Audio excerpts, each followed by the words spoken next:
our next head basketball coach and let Stephen make some remarks, and then for the media, we'll do Q&A. If you can just raise your hand, and we'll get a microphone to you. Agreed. Good morning. War Eagle.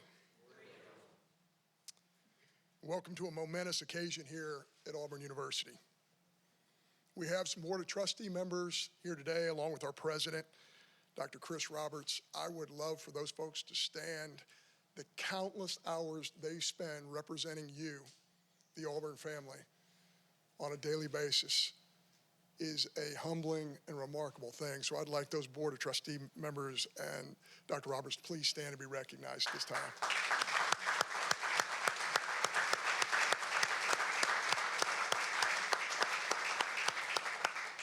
We appreciate their support and their guidance in this process. Before we introduce our new head coach, I'd like to say some words about our old one. I'm sorry. Previous one, not a one. Before we look ahead, let's take a few moments to look back. Quite simply, Bruce Pearl is a Hall of Famer. I look forward to 2030 when we fully expect Coach Pearl to be enshrined in the Naismith Memorial Hall of Fame. Because if 694 wins, a Division II national championship, 5 SEC titles, and 2 Final Four appearances, the only men's basketball coach or football coach in SEC history to lead 2 programs to a #1 ranking, if those credentials are not deserving of the Hall of Fame, then I don't know what is. Coach Pearl is not only a Hall of Fame coach, we all know, he's a Hall of Fame person. Many times in this process, many times, I advised BP to look at where he was on a mountaintop of the coaching pantheon, with all the perks, including a lengthy and robust contract. But in the end, he kept returning to the same conclusion with me. He could no longer give the relentless effort and energy it took for him to build the Auburn men's basketball program into what it is today. So he decided to step down. But not before taking the Auburn men's basketball program where it had never been before. And not doing it once, but twice. And he did it all by living out the values outlined in Auburn's creed. Every single day, a commitment to education with an SEC leading 48 of his players earning their Auburn University degrees. The human touch with his Outlive Cancer initiative and his commitment to charity. A love of country, a love for his family, and a love for Auburn. That's music to my ears. I am thrilled that Bruce and Brandy will be staying close by and that he'll continue to serve as an ambassador for Auburn University and Auburn athletics. When I joined the Auburn family almost 3 years ago, Bruce let me know right away that he was nearing the end of his time as head coach. Real integrity. That gave us a head start in beginning to prepare for what Auburn's basketball program might look like after Bruce Pearl. In a sense, we've been conducting a national search for 3 years. And after this year's historic run, including an SEC title and a visit to the Final Four, it became obvious to me after watching film sessions, halftime adjustments in the locker room, practice sessions, et cetera, et cetera, et cetera. We need to keep this coaching staff intact if at all possible. Ira Bowman, Mike Burgomaster, Corey Williams, and I'm going to leave out some staff members, and I apologize. Due to time, we can't get to you all, and it's a large group, and a highly functioning group, the best in college basketball. And of course, Stephen Pearl. That group was one of the most elite coaching staffs I've ever been around in any sport. And in my mind, it had to continue. As the Auburn Creed says, I believe this is a practical world and I can only count on what I earn. Therefore, I believe in work, hard work. That's the first sentence. I believe our basketball staff has earned. And of course, in BP's honor, we need a strong head coach. This opportunity has been earned.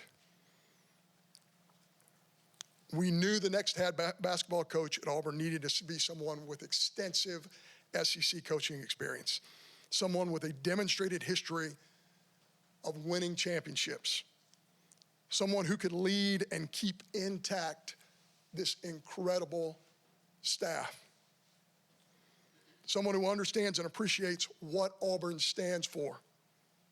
Stephen Pearl checks every box. He was there day one when Auburn introduced Coach Pearl in March of 2014. From the ground up, he helped his father build something solid, then something spectacular. He earned multiple promotions to assistant coach, defensive coordinator, and associate head coach.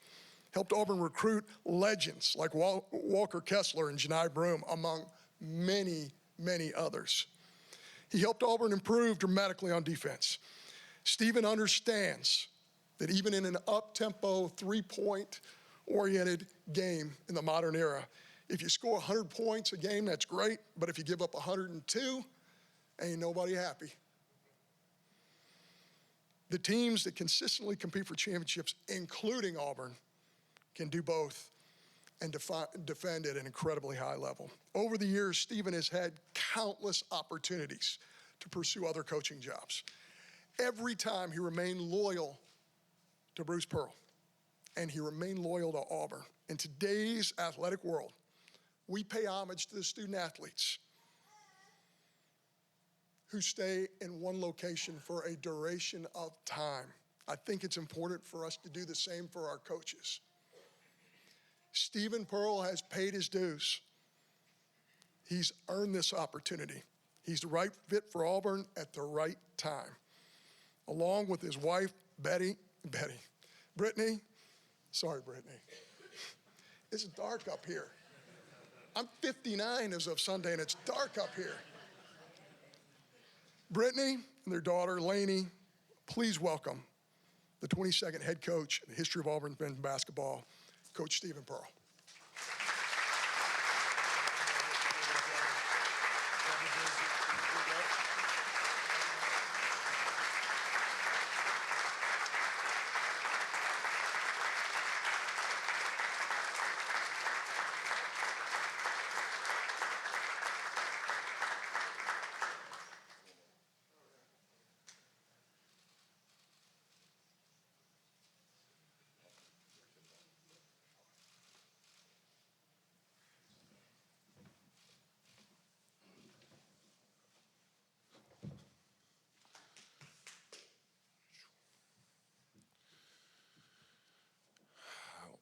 All right. There's only one way to get this thing started, and War Eagle. War Eagle. Thank you all for being here this morning. I wanted to start by thanking our president, Dr. Chris Roberts, our athletics director, John Cohen, our sport administrator, Janan Paul, the rest of John's executive staff, and the board of trustees for this once-in-a-lifetime opportunity to be the head coach of this prestigious program. It's an honor to lead this university and this program into the next chapter of Auburn basketball. I've been preparing for this moment my entire life. The last 16 years, I've been in every aspect that is college basketball. I played at the University of Tennessee, not very well, but I did play at the University of Tennessee as a player, as a student athlete. And then I started my journey here at Auburn in 2014. I started out as an assistant strength coach under Damon Davis. I worked my way up to director of basketball operations, was then promoted to assistant coach, and then was promoted to associate head coach and our defensive coordinator. That journey has shaped how I lead, how I listen, and how I build. It's given me a front row seat to the principles of what have made this program so successful, and that perspective, I plan to carry them forward with purpose. Listen, I fully understand the weight of this opportunity. I embrace it with gratitude, humility, and resolve. I know it comes with a tremendous amount of responsibility, okay? It's a different level of expectation, and it's a gold standard that Bruce Pearl has brought to this fine institution and this fine basketball program. It's given me a front row seat, okay, and it's given me the perspective I need to carry them forward. I will go to work every single day with the focus and the determination to reward you all for allowing me the opportunity of a lifetime to lead this program. I am here to rise to the moment. There's gonna be a lot of thank yous, all right, so bear with me, because I would not be sitting here if it weren't for so many people in and out of this room. I wanna start by thanking my wife, Brittany. It takes a special woman to be a head coach's wife, to just be a coach's wife. It does take an even more special woman to be my wife. Thank you for making my life so easy. Thank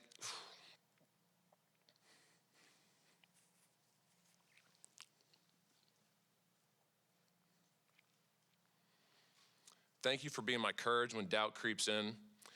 Thank you for making the hardest days feel like something we can conquer as long as we're together. But most importantly, thank you for being Lainey's mom. I love you, and I can't wait to continue this journey together. You think about life's greatest moments, all of us. What's made them more special? It's when you share them with family. It's when you share them with close friends. I'm so fortunate that I have my family in this room today. It's made this moment for me that much more special, and it's one I'll never forget. But I'm not only blessed with an incredible family, I have such an unbelievable network of friends, mentors. A lot of those are sitting in this room right now in the 11 years that I've been at Auburn. I've been so blessed to create so many new friendships, so many new people that I look up to, and so many new mentors. I love each and every one of you, and I'm so excited that we get to continue this journey together. They told me I got to smile more, and I'm over here crying. BP, we have literally been together since day one. Literally.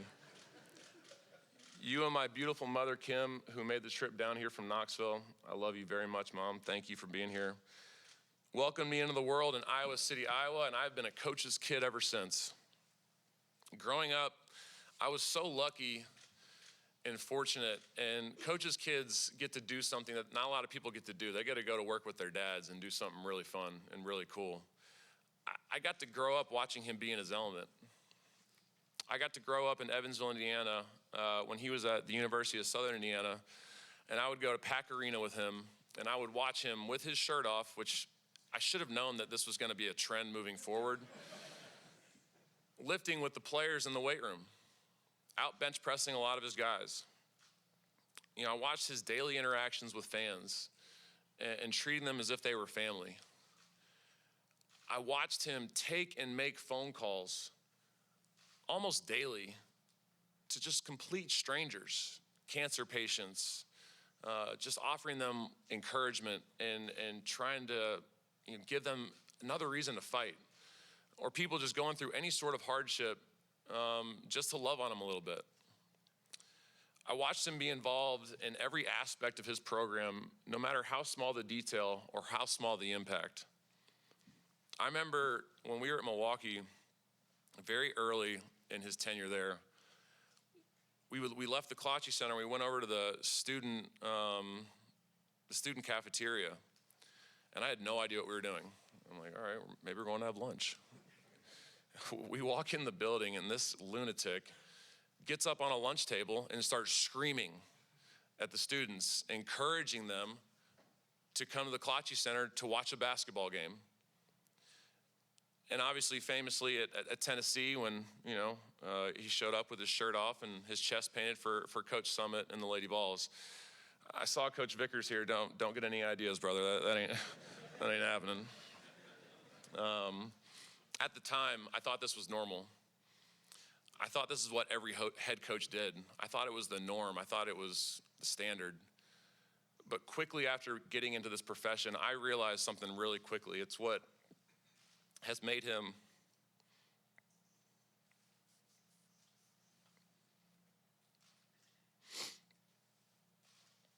it's what's made him special. It's what's made him unique. And like John said, it's what's made him a Hall of Famer. It's made you one of the best basketball coaches in the history of this game. The 5 years I played for you, the 11 years I've been under your wing have been some of the best years of my life. We've won 367 games together, 18 of those being in the NCAA tournament. We've won 7 SEC championships, and we've been to 2 Final Fours together. I can put a number on those accomplishments, but I can't begin to quantify what I've learned from you to prepare me for this moment. I love you and thank you. All right, well, today is technically, a news conference welcoming me as your head coach. I want to encourage the Auburn family and the people in this room that that's not how this should be looked at. The Auburn family today should be celebrating the retention of the staff right here. This staff has been with BP for a very long time, and this staff is a big reason why this program has reached unprecedented heights. I recognize following the greatest coach in Auburn basketball history, a coach who's dominated this league for the last 8 years, is a daunting task. But what gives me tremendous confidence is those men right over there. This staff is one that BP has empowered. It's one that he's entrusted, and it's one that has their fingerprints all over the success of this program. BP said for a really long time that we have the best staff in college basketball, and he's 100% right. Ira Bowman, my associate head coach. He just found that out, by the way.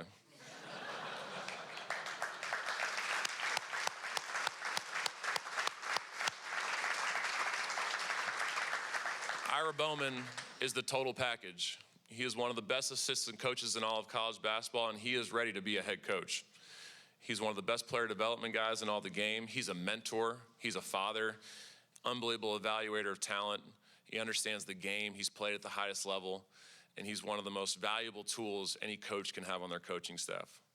Mike Burgomaster, one of the best offensive minds in all of college basketball, has run our offense for the last couple of years. A young and growing talent, another guy that's paid his dues, started as a student manager at Miami, a graduate assistant for us. I think he's had like 6 different titles that we've had over the years, assistant to the head coach, and now obviously an assistant coach, and going to be someone that I'm going to really lean on the offensive end, and a future star in this business. Corey Williams, an unbelievable man, one of the best men you will ever meet, not just in this profession, but in this world. His relationships with his players, his relationships with the staff, his ability to retain players, he's one of the best in the country at that. And not enough credit goes to that man on this staff for everything that he does for the success of this program.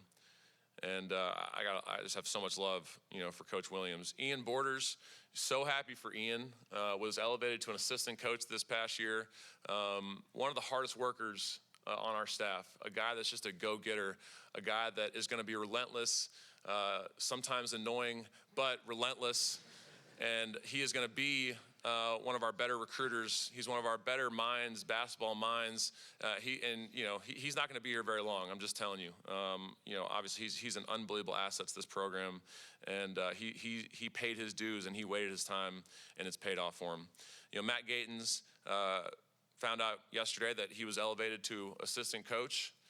He is back on the floor, and he is back out on the road recruiting. So happy for him and Aaron. You know, they came here back in 2018, I believe. He was a graduate assistant, did an unbelievable job, and then was then able to go out and be an assistant coach at Drake, and then be Fran's number 2 guy at Iowa. He brings a tremendous amount of experience to the staff, and just, you know, call him one of my very good friends, and very blessed that he's back, you know, with our program. Marquise Daniels is a 10-year NBA veteran, a guy that our players confide in, a guy that our players trust, and a guy that just brings a different level of experience because he's been in their shoes before. He's played at Auburn. He's played in the league for 10 years, a place that they all want to get to. And that's just an unbelievable asset to have on our program. And he's really picked it up over the last couple of years. And he's a guy that I'll continue to lean on, I'll continue to trust, and a guy that's going to continue to get the best out of our guys. You know, Damon Davis, one of the other guys that's been here since day one of the best strength coaches in all of college basketball. Always has our guys in shape and ready to go, and you know, become a great friend of mine and my family, and obviously a tremendous asset to our program. Clark Pearson does as good a job as anyone keeping our guys healthy and on the floor. Maddox Jeffries has one of the most thankless jobs in college basketball as our director of ops. You know, the food's not good enough, the hotel pillows suck, you know, just who knows? And he just wears it and he loves it. And he's going to be a great coach one day. And I appreciate, you know, Maddox and his friendship and his organization, everything he does for our program. And down the line, Bridget Graba, our assistant who keeps our lives in order. Stephen Leonard and Mo Mills, our creative team. We have one of the best creative teams in all of college basketball, not just in college basketball, but our athletics department. And you guys saw the videos yesterday. They did that in a day, you guys. Like, who's able to do stuff like that and deliver it so beautifully? And Stephen and Mo are a big part of that team. Jeremy Napier, our team chaplain, a great resource for our players to deliver the word and be a mentor to them. Emily Daniels, our team nutritionist, you know, she takes her job and loves her job as much as any nutritionist we've had on our staff, and I just love the job that she does for our players. Kevin Fuhrer, another thankless job. He gets yelled at so much for not giving our guys enough socks, but he does a phenomenal job. You know, he works his tail off, and obviously really happy that he's on our staff. Dr. Regina Johnson and Courtney Gage in our academic center. You guys, we've graduated between 48 and 51 guys. We consistently have a 3.0 team GPA. We consistently have 1,000 APR, and that's one of the most important things that doesn't get talked about enough is the commitment to academic success in this program. And it would be impossible without you guys back there. And thank you all so much for your efforts and your diligence with these young men. Our graduate assistants, Reagan, Will, Jack, Jay, and our army of managers. You guys make this thing run, and we appreciate everything you guys do for us. Tigers Unlimited, On to Victory, external affairs team, student athlete support units, and even our local media. Thank you guys for the job you do. You make this program what it's been and what it's going to continue to be. To our current players, I had a really time putting this part of the speech together because there's so much that needs to be said, and anything I do say, I'm going to fall short, and I apologize for that. But I can't thank you enough for what you've already done for me over the last 48 hours, not just this summer, but the last 2 days has been taxing, it's been difficult, it hadn't been easy. And I can't thank you enough for how you've handled everything. You all came here to play for BP and the staff, not just the staff. The positive responses we have gotten from each and every one of you, and your unwavering commitment to this team, this university, and this program have been nothing short of incredible. It speaks to your character. It speaks to what we saw in the recruiting process and the young men that you are and what we know you're going to be. We were all rattled on Monday, me especially, because of, you know, some of your reactions. We were, you know, surprised. Abdul Bashir walked out into the hallway and just gave me a hug and said, "I'm with you, coach, I love you." KO, same thing. K-Mag, same thing. I needed that in that moment, so thank you. It's immediate validation for why we knew you were such special young men and student athletes. I can't thank you enough for your resilience, your trust, and your loyalty to Auburn. At a time in college athletics where those three things are far and few between, the world can learn a lot from the men in our locker room, and I'm proud of that. I can promise each and every one of you that I will go to work every day, every second, to reward you for your decision to stay loyal to this staff and to this program. Thank you. To our players' parents, when a parent sends their son to come play at Auburn, they're entrusting the head coach, the staff, and the university to take care of their child and help them reach their potential on and off the floor. None of them were expecting this news, and none of them were expecting the phone call they received on Monday from me and BP. But every single one of them handled it with class and with respect. Thank you for trusting me and this staff with your sons to finish the job that we were entrusted in the recruiting process. I fully understand the enormous responsibility that lies in the hands of the head coach. Nothing changes. Nothing changes. Our commitment off the court to make sure your sons graduate and help them grow into the young men is our top focus and our top priority. And of course, on the floor, we will continue to work with them to sharpen the potential that we saw to help them not only win championships for Auburn, but to make it to that next level. Thank you for your understanding and thank you for your support. During the last 48 hours, I've received a ton of phone calls. I have over 1,000 messages on my phone, and for those of you watching online, if I haven't texted you back, I promise I'm not ghosting you. For those of you in this room who I haven't responded to, I promise I'm not ghosting you. I'm gonna get back to every single one of you. I'm gonna try and do so today and tomorrow.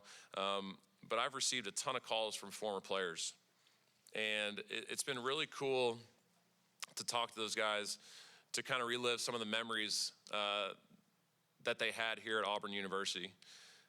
Some guys I expected, some guys I didn't expect at all. Mustafa Heron reached out to me. And Mustafa Heron, a lot of you know, was here in our early days at Auburn and transferred out to St. John's. And I told Mustafa this is forever home to him, forever. And, he broke down on the phone and, told me that he loved us and this staff. And, Samir Dowdy and Walker Kessler and Jabari Smith and obviously Charles Barkley, guys just reaching out left and right. And, I'm not sitting up here if it weren't for the sacrifices and the buy-in from every player that's been here over the last 11 years. I hope they take this moment as a celebration of the accomplishments that they had while they were at Auburn. As we move forward, it's important that each of you understand that this is home. This is your family, and we want you to help continuing what you built here. I can only hope that I made you better during your time here because you made me better as a coach. So thank you. Before we talk about where we're going, let's first share how I see the foundation we're building on, okay?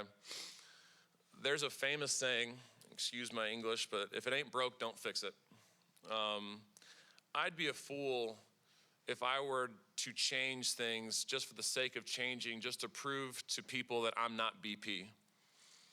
The truth is, so many of the principles and the practices that we've built this program on over the last 11 years are things that all of us have had our hands on every single day in this staff to have the success we've had over the last 11 years. When it comes to academic expectations, our character assessments, team building, servant leadership, recruiting philosophy, player development, offensive and defensive game planning, you're gonna see a lot of the same things that you've seen over the last 11 years that has guided us because they've delivered results. If I had to point to one thing maybe, I probably won't be as active on Twitter as BP. Dr. Roberts, John, Jamie, yeah, you're welcome. I'm already winning the press conference, so this is great. I'm 1-0, let's go. I often get asked, what makes Auburn so special? The answer is, it's simple, you guys, it's the people. It's the people in this room. It's the people in this community. The Auburn family is a real thing. It starts with our leadership. the leadership of this university who are constantly finding ways to have made this the best institution in the country. To the faculty who are educating some of the best and brightest minds in the world today. To many of our coaches who are here right now and our student athletes who compete at the highest level day in and day out. To the students who have created the best home court advantage in all of college basketball in the jungle. To our donors, alumni, and local community who not only pour their support and their love, but their resources into making sure that this university and this athletics department stays at the highest level. That's what makes Auburn the loveliest village on the plains. I started my coaching career here. I asked my beautiful wife to marry me here. Our daughter Lainey was born here, and now I'm blessed to land my dream job here. To everyone watching and everyone in this room, I give you my word that I will pour every ounce of my being into every facet of this program to help sustain and build on the success that we have accomplished together. Thank you guys, and War Eagle.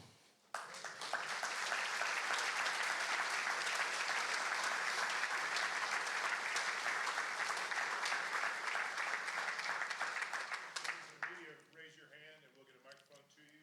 I ask if you could make yourself identify your name and your affiliation before you ask your question. Start in the front row.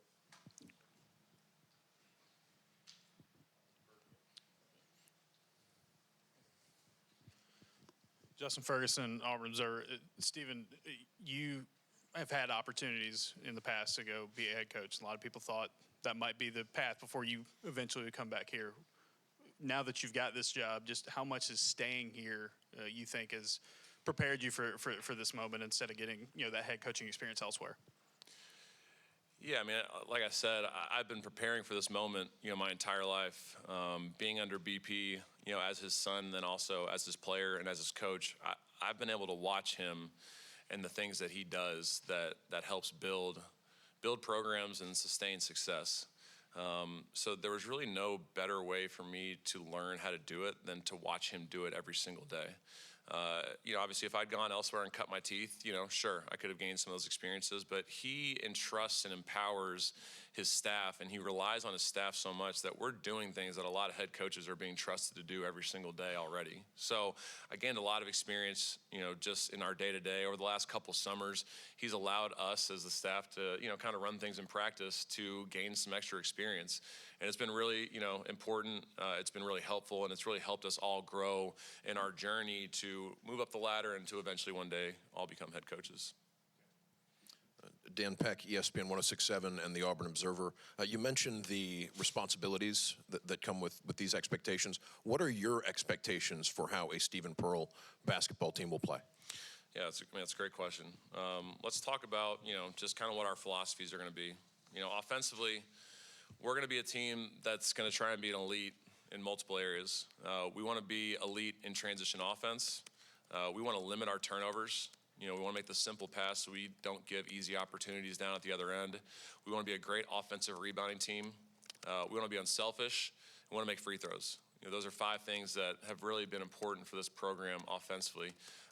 As you know, and as some of you probably don't love, we let our players have a tremendous amount of freedom on the offensive end. And they take what some of you might call bad shots. But we need our players to have that confidence that we trust them to shoot those shots, and that gives them the ability to play their game, as long as they hold up their end of the bargain on the defensive end. Right? Yep. All right, Murph, I hear you, babe. Defensively, we've got to be elite in transition defense. We have to be elite rebounding, and we have to be elite at finishing possessions, okay? And those are non-negotiables. And that's something that our guys all understand. And it's what's led us to have the success that we've had on the defensive end, really, over the last 4 years. 3 out of the last 4 years, we've had a top 10 defensive team in the country. And there's just so many different areas that we've really thrived in and kind of built this thing on. And this year's team's going to look a little different because, offensively, I think our offense right now is ahead of our defense. We're going to be a team that's going to play really fast. It's going to get the ball up and down the floor, going to take some crazy shots, but we're not as big or as thick as we were a year ago. So we're going to play faster, and we're going to try and force more turnovers. It's going to require a tremendous amount of communication from our guys because we do a lot of switching. We change up our defenses from time to time, and it's going to require our guys to be in sync with each other and be on the same page. So a lot of the things that you've seen over the last 11 years are a lot of the same things that we're going to continue to do, on the floor. But for us, my expectation is that we have to get better every single week. That's been our messaging all summer. With a group of 10 new guys, that's really all you can ask for at this point. This is a team that throughout the year is going to get better week by week. We're going to get kicked in the face a few times early in the season because of the schedule. And it's interesting that Mike Burgomaster didn't show up today because I was going to give him some hell about the schedule that he laid out for us this year. It's going to do an unbelievable job of getting us ready for our conference play, but we're going to go through some adversity early because we're playing some really good teams. But as long as this team continues to learn from those experiences, continues to grow, this is a team that can beat anyone on our schedule. And, just really excited to continue the work that we've put in so far and to continue getting better. Justin Hookinson, Auburn Sports on 3. Steve, just talk about being here in the beginning, going back to when you guys first got here and understanding where it was, where it is now, how the support's grown, just sort of the benefits of maybe understanding what it takes to win specifically at Auburn. Which thing? Yeah, we walked in the first day and we walked into the film room and I looked at BP. I said, are these the managers? KT Harrell's our only Division I player on the roster. Right? It was a depleted roster, and it was a roster that had just been kind of beaten into the ground, I feel like. And they were just looking to do anything possible to win. And that team won 15 games that year and made a run to the SEC semis. Probably our least talented team since we've been here, but a team that hung on every word that we said and was just excited about the opportunity to play for a coach that was going to bring fire and bring life into them. And that first year, we really found out what the foundation of this place was and how special this place was because our fans poured into a group that wasn't necessarily delivering the results on the floor, but they were working their ass off to get there. And we knew that if we could bring in teams that we knew that could win some games and win some championships and get us back to the tournament, we knew that our support would follow. And to watch that growth from year 1 to year 11, can anyone in this room imagine what the last couple years would have looked like in that arena? No. Everything, what I hear so often is it's impossible to get a ticket to home games, right? We have to go follow you to Tuscaloosa or to Oxford or to Athens or to Birmingham, or to Atlanta just to watch the Tigers play. And that's something that we have to continue and we have to keep going. And that's what we need the Auburn family to continue to do because these kids came here because of that support. And it's something that if we continue to have, I think, this team can do some special things. Was there another part of your question I needed to answer? Well, just in general of understanding the support. Yep. Like all the things that it's going to take to make Auburn specifically. Every place is different. Auburn's different. Yeah. Yeah, Auburn's poured in a tremendous amount of resources to help this program be successful. And, we can speak to the NIL piece really quick, all right? Auburn has given us everything we need, through Tigers Unlimited, on to Victory, Brett Whiteside and his team. John Cohen has just done an unbelievable job giving us the resources we need. But I want to just kind of walk through the last 3 years and what this program's done in the NIL space, okay? It's been about player retention. Okay.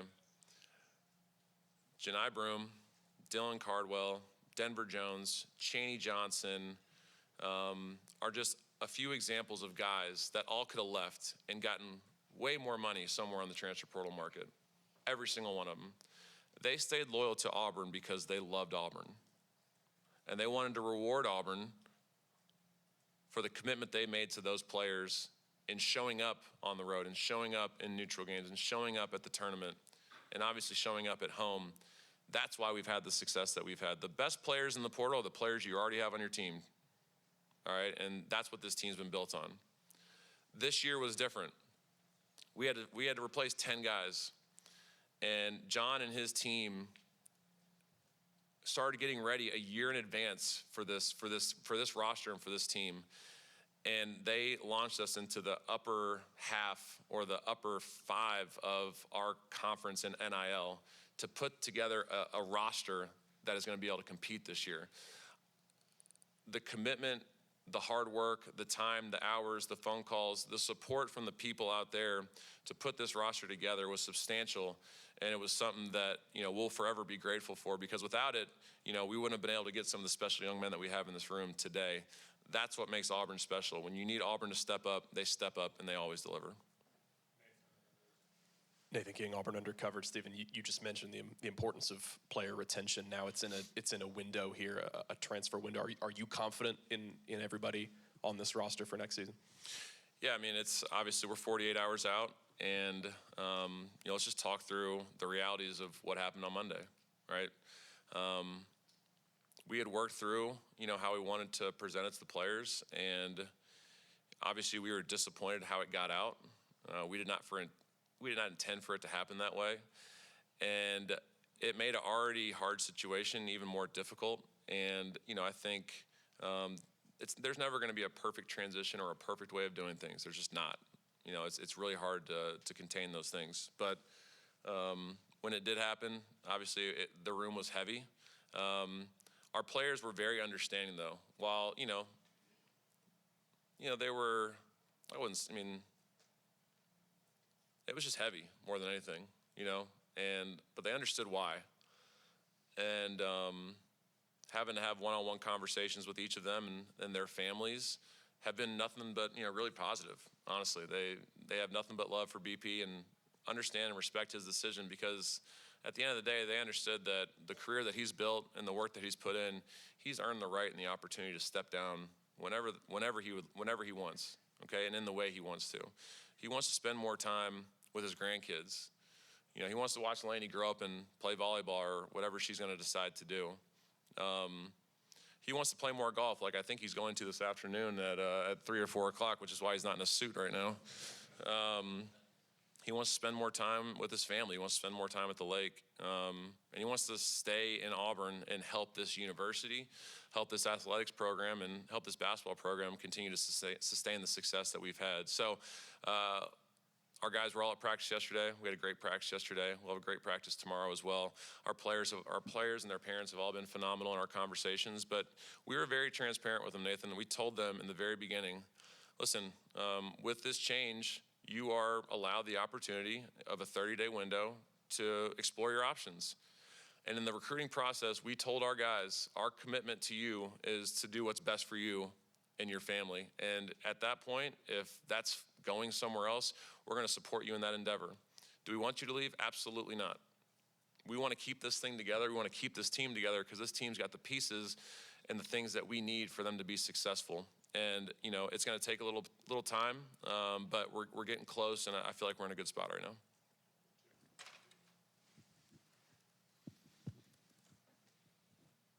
Hey, Stephen, Rosie Langella with WSFA in Montgomery. You're now the youngest head coach in the SEC. Todd Golden, I know he's one of your good buddies. What advice maybe has he given you, or what have you learned from him, and has he reached out at all? Yeah, I mean, we talk almost every day, whether it's through text or through phone calls. So when he found out on Monday, it was. He called and he was very excited, obviously. And I said, I need a favor. I need you to make me look good and write a great quote. And he said, I got you. So he spiced it up for me, said a lot of really nice things. But I mean, I told him, like, listen, man, like, I know, we're competitors, but we're also family. So I'm going to lean on him. Because obviously he's been through what I'm going through right now. And, I know he'll always pick up the phone, except for the week that we're playing them. Probably won't pick up the phone then when I ask for his game plan and some of the play calls that they have and what their game plan is to stop Tahad and Keyshawn and Sebastian and K-Mag and Abdul and Key and Murph, So, but no, I mean, he was obviously thrilled and really excited. And, he's been telling me for years that, I'm ready for this moment and this opportunity. And it's really special to have, a mentor of my same age who's been in this position for, I want to say like 5 or 6 years up to this point. So, but there's, it's not just him. Jake Diedler from Ohio State, Frank Martin, who was at USC, Kelvin Sampson, Rick Barnes, Bill Self, all guys that, John Shire, all guys that, have either reached out to BP or myself and said, listen, if you need help or any support or have any questions, call us. And to have that fraternity of coaches at your disposal, not only in addition to one of the greatest coaches in college basketball, it's obviously an unbelievable resource. And, I'd be silly not to take advantage of that. So it's great to have those friends, in this business that are willing to help. Jacob Goins, ESPN 106.7 in Auburn. You alluded to it there just for a moment, but you talked about your assistants that you're going to lean on and your friends in the business. But how much will you lean on Bruce Pearl, the former coach, and obviously your dad as well? How much will you lean on his experience, his love, and just what he can give you and advice when you need it? Yeah, that's a good question. I'm not going to be on, I'm not asking him to come to practice every day. I'm not going to watch film with him every day. There needs to be some separation there, but I'm going to ask him to come to practice every once in a while just to bring, some additional love and energy into the building, or if we're going through, if we lose a tough game and our guys need a little pick-me-up, like I'd be crazy not to call him and ask him to come in and talk to the guys. I'm sure he's going to give me his input when our defense isn't what it needs to be, and I'm sure he'll call Mike when he's calling all the wrong play calls and tell him I would have called this and this. No. But no, I'm definitely, when some interesting scenarios pop up throughout the year that, I just haven't experienced yet, yeah, sure, I'm going to reach out to him and ask for his support and his advice because, I think it can help. And, I think I would be, like I said, I'd be a fool not to. So, but no, part of it too is like he needs to enjoy, retirement. He needs to enjoy spending time with his family. He needs to enjoy the things that he hasn't been able to do for close to the last 50 years. But, when the time's necessary, I'll reach out to him when we need to. 2 questions on row 3. Congrats, Stephen. Thank you. Yeah. What did you learn from your father about the importance of coaching with passion? Yeah, he, as we all know, it looks like he's about to have a heart attack most of the time when he's on the sideline. But, I think one of the things about his passion is it's contagious, and I think our players feed off of it. I think for me as a head coach, though, I got to be a little different in that approach. I think when you're as tenured as he is and as successful as he's been, he's earned the right to have that passion. I think for me, my approach is going to be a little more subtle with our guys and allow our assistants to kind of act like I did last year. So I need to be a little more poised in my approach with our guys. But in practice, always going to bring energy, always going to bring that same passion, especially to the defensive, end of the floor. It's going to be important for us. But for this new group, a lot of it's got to be letting them play through mistakes and letting them kind of feel this thing out because we are so new. So I've learned that, our guys will feed off of it, but I also got to be careful with my approach just because, I am a new head coach, so I got to be sensitive to some of those things. And I think part of it too is BP came up in an era where, tough coaching was a little more, allowed and acceptable. Things have changed and, you got to treat them all fairly, but you're going to treat them all different, if that makes sense. So I think our guys all know that, understand that, and I think I'll have a healthy balance of his passion and some of my poise when I'm out there. Taylor Korn, The Barn. Coach, how surreal has it been opening your phone and seeing words of encouragement and messages of support from legendary coaches like you said, Kelvin Sampson, Bill Self, over the past couple days? Yeah, no, it's. I replied back to Coach Sampson yesterday, and Coach Sampson's someone that I respect as much, if not more, than anyone in this profession. He's set the standard and he's set the bar for what all programs look to accomplish. So to see words of encouragement, it's validation, but it's also motivation for me to keep going and keep building because if guys like that are recognizing the job that we're doing here at Auburn and our staff is doing, it's not just a reflection on me, like it's a reflection on the staff when those guys say those things because none of this would be possible without that entire group over there. So it's more than anything, it motivates me to kind of keep getting better, keep growing, keep driving, and to not be satisfied with what we've done so far. Stephen, because of the success that Auburn has had under Bruce and yourself and this staff, the expectation for what Auburn basketball can be year in and year out has been elevated. How do you react to that increased expectation? Yeah, I mean, the expectations are the expectations, and there's only one way to tackle those, and that's to dive in head first. And we tell our players all the time, you got to be comfortable being uncomfortable. We got to be comfortable in these expectations because they are what they are. The expectation is to win championships. The expectation is to graduate our players. The expectation is to help get our guys to the next level, and that's what we're going to do. And that's what our commitment is to these young men. That's what our commitment is, to this university. And that's what our commitment is to this fan base. So we're not shying away from what it is. We understand what it is. I don't think a lot of coaches would have been lining up for this job just because of following him is going to be really difficult. But I think, I know that this staff is the staff that's capable of doing it, and it's the staff that's going to do it. So we're going to dive in head first. And obviously be really excited about the challenge, and we're going to get comfortable in those expectations. Peter Atticus, AO.com. Stephen, what's your philosophy as a recruiter, and how do you kind of keep that success going that BP has had for so long since he's been here? Yeah, I mean, if you look at over the last 11 years, we've had 7 top 25 high school recruiting classes, and we've had some unbelievable evaluations in the portal. And a lot of those things are going to stay the same. I think for our young freshmen, we're going to look to find people that can come in and contribute right away. And we're fortunate enough that we have 3 freshmen on our roster right now that can all contribute right away. So incredibly proud of the guys that we've brought in this year and really excited to kind of see what they can grow into. But in today's day and age, we've had a lot of success in the transfer portal. You look at 2 of our last 3 All-Americans, Walker Kessler and Jani Broom, both products of the transfer portal. And our staff's done a really good job of evaluating and finding guys that fit what we do offensively and defensively to fit our program to have a lot of success. We've gone after guys that haven't really been over-recruited. A lot of guys that we've brought in have been under-recruited. Guys like Denver Jones, guys like Miles Kelly, guys like Samir Dowdy, Malik Dunbar. I could go on and on of guys that were being recruited by mid-major teams or some of the not as successful high majors in the portal, and they were able to come to Auburn and have unbelievable success. If you look at since 2017, every transfer that we've had on our roster to date has won an SEC championship. I'll let you guys type that down. It's pretty good. All right.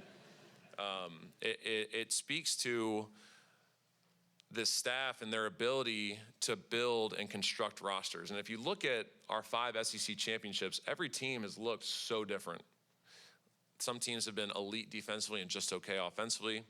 Last year's team had a little bit of both. The year before had a little bit of both. The Final Four team was explosive offensively and is going to look like this team a lot defensively. Going to give up some points, but we're going to create turnovers and we're going to get out and go. So the fact that we've been able to do it with so many different types of players and types of rosters, I think it speaks to the eye that all these guys have for what they know fits what we do so well, and we'll continue to do that so we can continue to maintain the success and build on the success. Rory Garvin, Auburn Plainsman. What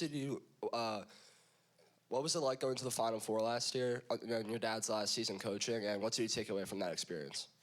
Yeah, I mean, to be able to go to our second Final Four since 2019 was an incredible experience. To finish out the year last year, we'd kind of gone through a little bit of a tough stretch. We won the SEC championship with a week left to go in the season, and we had a few injuries going down to Texas A&M, and we obviously lost a heartbreaker at home to finish out the season. And for our team, to kind of come together, for Dylan Cardwell to step up in a team meeting and basically said what needed to be said to get our guys to lock in, to make one final run, changed everything and allowed us to win 4 games against, I think 2 top 10 teams and a top 25 team in Creighton to get a really tough road to a Final Four. It never gets old. It's something that, when you walk in, you're always amazed and you're wowed when you walk into that gym and you see how big it is and you see your players' reactions, which is always really cool. But to get there, and obviously we've come up short twice, it drives and motivates the staff to do everything we can day in and day out to find a way to get back and obviously finish the job. So it's incredibly rewarding, but it's incredibly motivating as well. And it's something that, we've set our expectations to, moving forward for the program. Jonathan, Julian, we'll wrap up with Jared. Stephen, Jonathan Hoppy with WBRC in Birmingham. At what point during your time here at Auburn did you realize that taking over for your father was a real possibility? And then how specifically over the past couple of years have you maybe prepared for this moment? So BP and I have been, having hypothetical conversations for a couple years now on just when he would specifically, hang it up. And, we weren't sure when that was going to be. It didn't become a reality until Sunday, because that's when, John pulled me aside and offered me the job.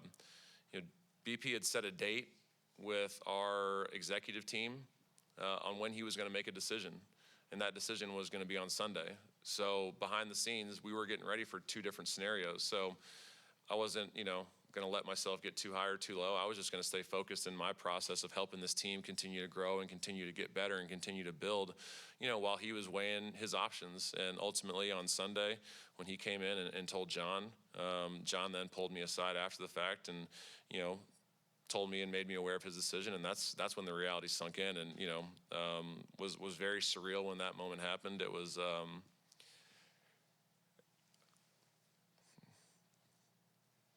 it was tough at the same time, because you walk in and you saw the setup, to see all that he had accomplished in his time, his 11 years here at Auburn was, it hits you all at once, and obviously just incredibly proud of who he is as a coach, as a man, and obviously somebody that I have a tremendous amount of respect for, and can't thank enough for everything he's done, for me and for our family.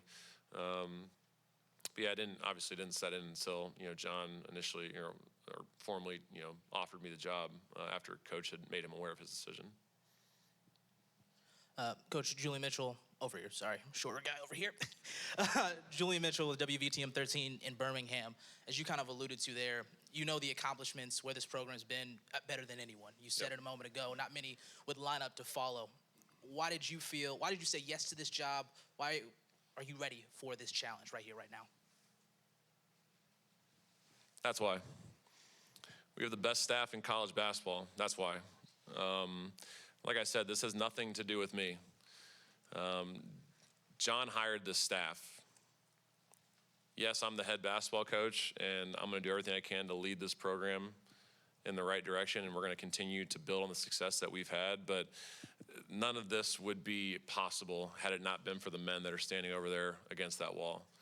None of it. So that's what gave me tremendous confidence, knowing that we could get this thing done and keep this thing going, is that the guys that have had their hands and their fingerprints all over the success of this program are standing right next to me to help me along the way. That's where my confidence comes from. Jerry Humphrey III with AO.com. Stephen, right here. Right. Sorry. You talked about bringing in 10 new guys this year. How will having someone like Tahad, make the transition easier in your coaching debut this year? Yeah, it's a great question. Tahad obviously having a ton of experience, an understanding of what we're doing offensively and defensively. Tahad has a voice that a lot of people will listen to, and he's going to be a really important figure on this group. He's had a great summer so far this summer, continuing to build and grow in ways that are going to help him get to that next level. He's got to understand that, he's going to have a target on his back this year. He's going to be the center of everyone's scouting report. And I think I know that he's excited about that opportunity. He's ready for that opportunity. And what an unbelievable opportunity for Tahad to come into a team where, if you look at the NBA, these types of things happen all the time. Players get traded, coaches get let go in the middle of the year, coaches retire. What an unbelievable chance for Tahad to show how he handles adversity like this. And when we as a team are successful, he's going to benefit so much from it.